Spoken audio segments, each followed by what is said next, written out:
Hello and welcome. We're often told that if we just read the right book, we'll suddenly unlock the secret to productivity. But today, we're not just going to tick off a list. We're building something way more powerful, a strategic toolkit. We're going to take 10 of the most influential books on productivity and habit formation and actually organize them into a framework, a real system for thinking about how you get things done. Okay, let's dive in. This quote, it really gets to the heart of what we're doing here. Productivity isn't some magic bullet. It's more like a construction project.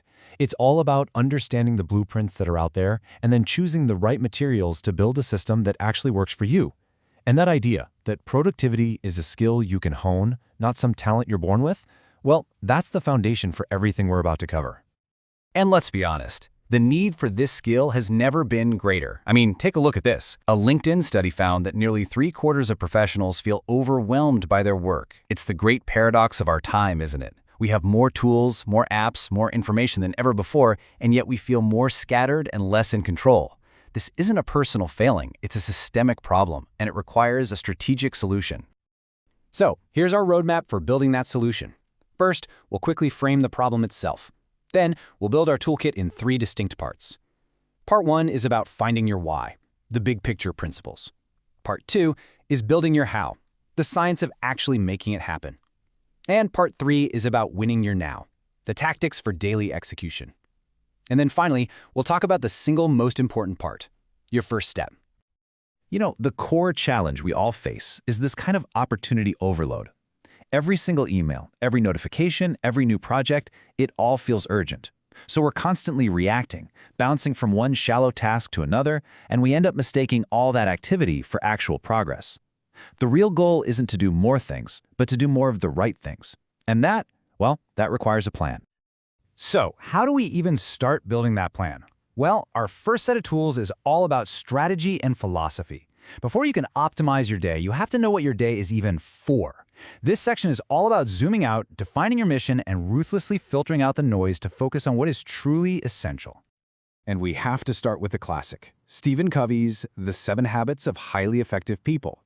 Now, some might call it old, but I'd call it foundational. With over 40 million copies sold since 1989, its principles are absolutely timeless because they aren't just hacks, they are philosophy for living a purposeful life.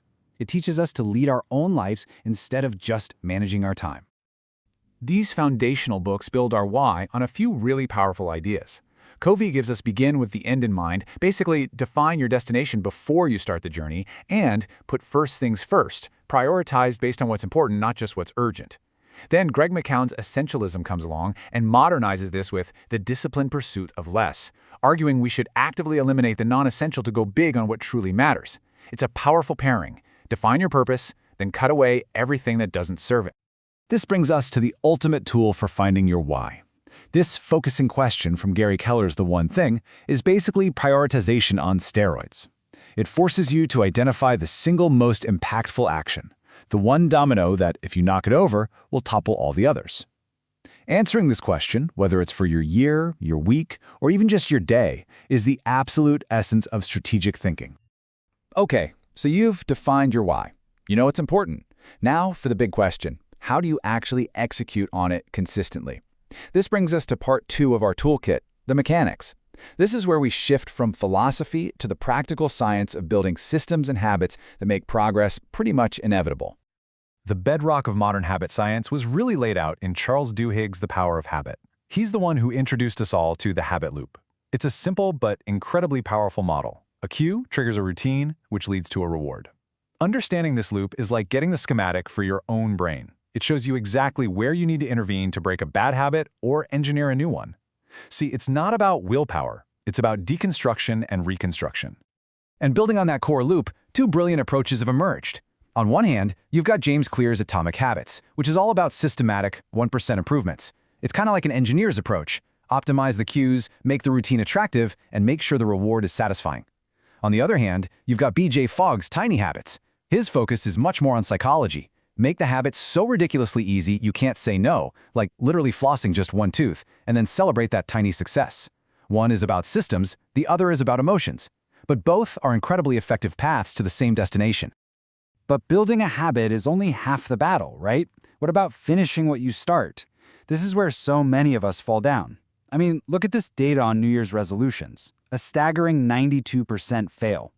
John Acuff's book Finish tackles this problem head-on. He argues we don't quit because we're lazy, we quit because our own perfectionism tells us we're failing. The key, he says, is to embrace imperfection, have fun, and even strategically cut your goal in half if you have to, just to get that win. It's a crucial tool for getting through that messy middle of any big project. Okay, we have our strategy, that's our why. And we have our habit systems, that's our how. But what happens when the day actually starts and the notifications start flying? Now we need our now, the on-the-ground tactics for executing with focus in a world that is practically designed to distract us.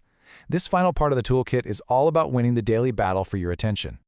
And that battle is perfectly defined by Cal Newport in his landmark book Deep Work. He argues that the ability to perform deep work, those cognitively demanding tasks in a state of distraction-free concentration, is becoming increasingly rare, and, because of that, increasingly valuable. Everything else? That's shallow work, checking emails, attending pointless meetings, scrolling social media. Winning your now really just means ruthlessly minimizing the shallow to maximize the deep. So, how do you clear your mind enough to actually do deep work? Well, for decades, the gold standard has been David Allen's Getting Things Done, or GTD. It's a really robust system for externalizing your brain. You capture every single idea or to-do. You clarify what it actually means. You organize it into the right place. You reflect on your system regularly, and then, and only then, can you finally engage with your work from a place of clarity, not anxiety. For a lot of people, it's the operating system that makes deep work even possible. Now, for those who find GTD a bit too rigid, Make Time by Jake Knapp and John Zaratsky offers a more flexible, modern toolkit. It's more of a daily framework.